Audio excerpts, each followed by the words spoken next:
오늘을 끝으로 이사야 통독 순서가 마무리가 됩니다.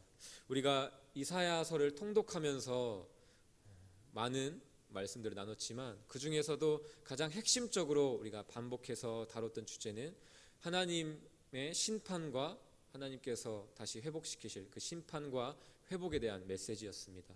우리가 오늘 살펴본 이 이사야 65장 이어지는 66장의 말씀도 하나님의 심판과 회복에 대한 메시지를 잘 담고 있습니다.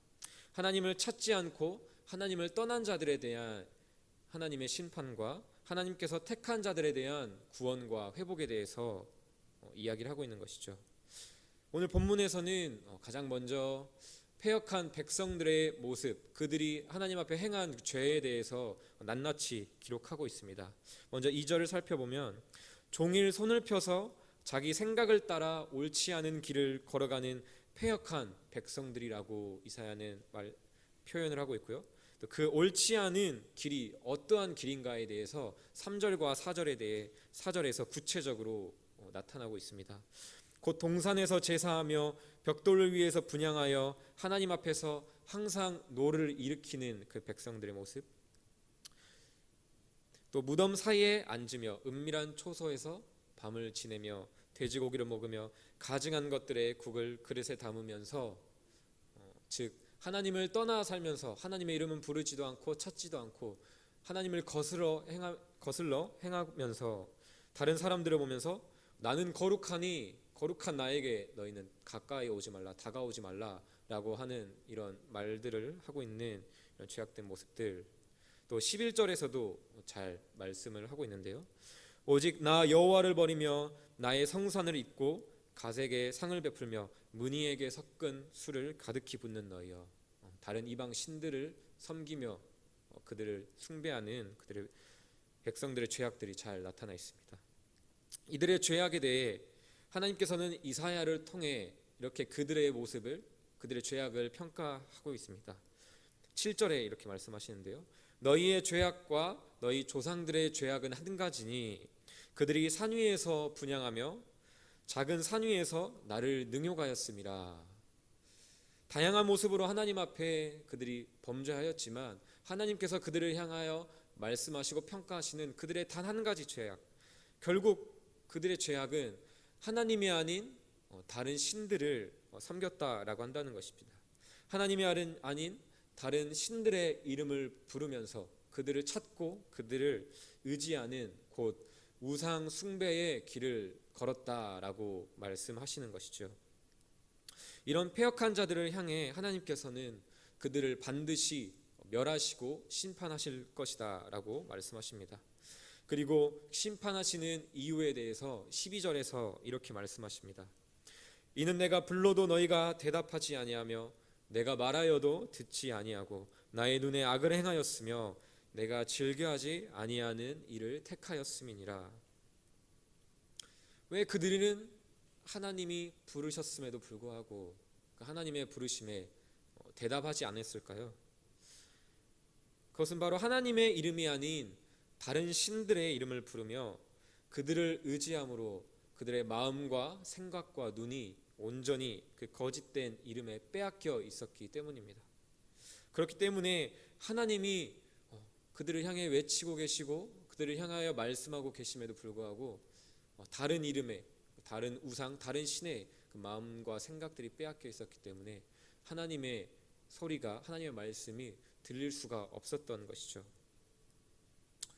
어쩌면 오늘 말씀을 읽고 또 주님을 믿는다고 하면서 살아가는 우리에게도 이런 모습이 있을지도 모릅니다.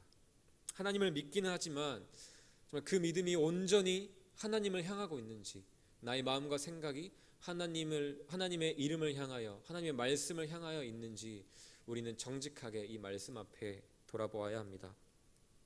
어쩌면 우리는 하나님의 이름을 부르긴 하지만 그 하나님의 이름을 부르는 것이 다른 이름을 부르는 것보다 적을 수가 있죠. 하나님의 이름을 부르지만 주일에만 그 이름을 부를 수도 있고, 또는 정말 내가 필요로 할 때만 그 하나님의 이름을 찾고 부를 수도 있을 것입니다. 때로는 어떠한 큰 사건 사고 없이 정말 그 평안한 그때에 그 하나님께서 주신 평안함을 누리면서도 정작 그 평안을 허락하신 하나님의 이름은 잊어버리고 하나님께 감사를 드리지 못할 수도 있고요. 또한 반대로 정말 극심한 고통 속에서 너무나도 힘든 나날을 보내면서 정말 그 어려운 상황에 압도가 되어서 그 힘든 시간을 허락하신 하나님을 바라보지 못하고 그 어려움 속에서 그 어려움을 이겨내게 하실 하나님의 이름을 찾지도 구하지도 못할 수도 있습니다. 여기서 중요한 것은 우리의 모습은 하나님의 이름을 부르지 않는 것에 결코 그치지 않는다라고 한다는 것입니다. 오늘 본문 속에서도 이들은 하나님의 이름을 부르지 않은 것으로 그친 것이 아니라 우리가 살펴보았던 것처럼 하나님의 이름이 아닌 다른 이름을 부르고 다른 이름을 의지하였던 것처럼 우리도 하나님의 이름을 부르지 않는 것에서 그치는 것이 아니라 다른 이름을 부르고 다른 이름을 의지하는 자리까지 나아갈 수도 있다라고 한다는 것이죠. 하나님의 이름은 부르지만 사실 다른 이름을 더 부르고 다른 이름을 더 의지하고 살아갈 때도 많다라고 한다는 것입니다. 내가 적극적으로 하나님의 이름을 부인하고 하나님은 안 믿어요 라고 하는 것은 아니지만, 그렇게 적극적으로 하나님을 거스르거나 부인하거나 반역하지는 않지만 우리의 일상 곳곳에 어쩌면 나도 모르는 사이에 은밀하게 나도 모르게 하나님을 거역하는 삶을 살고 있을 수도 있다라고 한다는 것이죠. 예를 들면 이런 것이죠. 지인들과 만나서 많은 대화들을 나누는데 그 대화 속에 내가 자주 보는 드라마 속 주인공의 이름은 많이 우리가 이야기를 하지만, 또 내가 유튜브를 많이 본다면 내가 많이 보는 유튜브의 채널 이름은 그 대화 속에서 많이 오르락내리락하고 많이 언급하지만, 정작 그 대화 속에 어떤 믿음의 교제나 하나님의 이름에 대한 언급은 단 한 번도 없이 그 대화가 마무리가 될 수도 있고, 또 우리 가정을 생각해 봤을 때 가정에서 사랑하는 가족들의 이름, 우리가 남편의 이름, 아내의 이름, 자녀들의 이름은 가정 안에서 수도 없이 많이 부르지만 그 가정을 정작 그 가정을 허락하신 하나님의 은혜를 기억하며 함께 온 가족이 하나님의 이름을 부르는 자리 가운데 나아가지는 않을 수도 있는 것이죠. 또 우리의 삶을 보면 어떻습니까? 나를 괴롭게 하는 직장 상사, 동료들의 이름, 그들의 이름을 험담할 때는 그들의 이름은 자주 언급하지만 그들을 험담하고 그들을 미워하는 것이 아니라 그들을 용서하고 품을 수 있는 그 사랑을 허락하시는 하나님의 이름은 기억하지 않고 찾지도 않고 부르지도 않고 살아갈 수도 있는 것이죠. 또 나의 성공과 성취, 행복이라는 나의 이름에 마음을 빼앗겨서 진정한 나의 삶의 만족과 행복, 그 모든 것들을 주실 하나님의 이름은 잊어버리고 살아갈 때도 참 많습니다. 다른 이름을 부르며 다른 이름에 마음을 빼앗기고 살아가는 우리가 과연 어떻게 우리를 부르시는 하나님의 말씀, 하나님의 외침 앞에 반응할 수가 있을까요? 불러도 부르시는지 알아차리지 못하고 알아차리지 못하기 때문에 하나님의 부르심에 대답하지 않는 것이 아니라 대답하지 못할 것입니다. 일상 속 은밀하게 젖어드는 다른 이름을 부르며 마치 개구리가 그 미지근한 물에서 서서히 가열되어 그 뜨거운 물이 뜨거워지는지도 모른 채 말라 죽을 수도 있는 것처럼 영적인 눈과 귀가 서서히 멀어져 가고 귀가 막혀버려서 하나님이 불러도 듣지 못하는 지경에까지 우리가 이를 수도 있다라고 한다는 것이죠. 우리는 이렇게 하나님의 말씀을 듣고 매번 예배를 드리며 하나님 말씀을 듣고 알면서도 하나님 말씀대로 살아가지 못하는 나의 모습을 보며 다른 이름을 부르며 살아가는 나의 모습을 보며 우리는 우리의 죄악 앞에 하나님께 나아가고 하나님 앞에 용서를 구하는 것이 아니라 그 자리까지 나아가지 못하고 때로는 우리의 이름을 이렇게 부르곤 합니다. 죄인 누구누구누구, 하나님의 은혜를 저버린 정말 가룟 유다 같은 배신자 같은 누구누구누구, 하나님을 믿는다고 하면서도 정말 오랜 시간 하나님의 말씀을 듣고 하나님을 믿는다고 하면서도 변하지 않는 나 누구누구누구, 이런 식으로 나의 모습에 대해 내가 평가하며 이런 식으로 나의 이름을 내 스스로 부르는 것이죠. 하지만 어떠한 그런 죄책감 속에서 스스로를 정죄하며 나를 향해 내가 부르는 그런 이름들은 결코 나의 이름이 아니라는 사실을 우리는 기억해야 합니다. 하나님은 하나님의 뜻대로 살지 못해 가슴 아파하는 하나님의 백성들을 결코 저버리시지도 버리시지도 않는다는 사실을 우리는 기억해야 되고요. 죄책감에 빠져서 하나님으로부터 숨는 것, 피하는 것이 결코 하나님의 뜻이 아니라는 사실도 우리는 기억해야 됩니다. 우리는 우리를 찾으시는 하나님의 은혜, 하나님의 열심을 기억해야 하는데요. 하나님을 믿는 하나님께서 택한 믿음의 사람들, 하나님의 뜻대로 살고자 몸부림치는 우리를 하나님께서는 계속해서 찾으신다는 사실을 우리는 기억해야 합니다. 오늘 본문 1절과 2절의 말씀에서도 하나님은 끊임없이 하나님 말씀을 듣든 안 듣든 하나님께서 택하신 그 자들을 향하여서 그 백성들을 향하여 외치시는 소리를 우리는 볼 수가 있습니다. 하나님께서는 아무도 하나님을 찾지 않고 하나님의 이름을 부르지도 않던 자들에게 먼저 다가가셔서 내가 여기 있다, 내가 여기 있다 라고 외치시면서 그들을 간곡히 찾으십니다. 그뿐만 아니라 공동번역에서는 2절 말씀에 이렇게 기록하고 있는데요. 날마다 나는 나를 배신하는 이 백성을 두 팔 벌려 기다렸다라고 말씀하고 있습니다.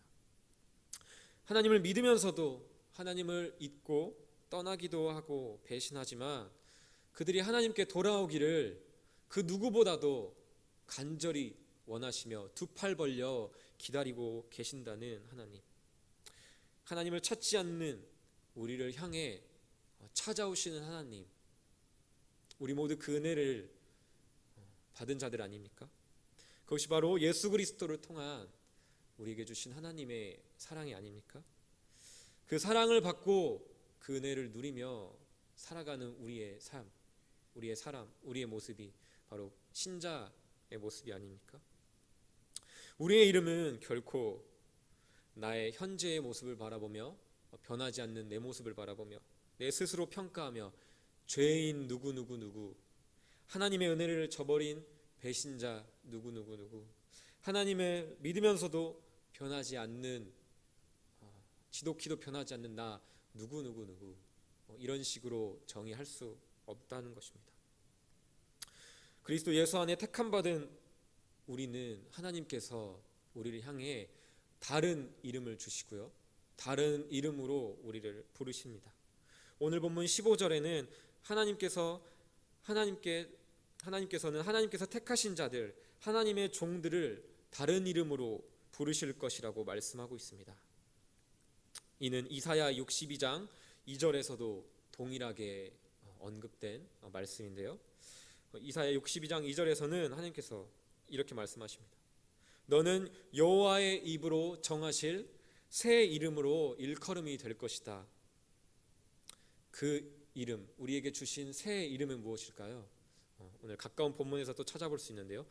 이사야 62장 4절의 말씀에 우리에게 주신 그 새 이름, 하나님께서 우리를 불러주시며 내 스스로도 기억하며 불러야 할 우리의 이름이 이 62장 4절에 잘 나타나 있습니다.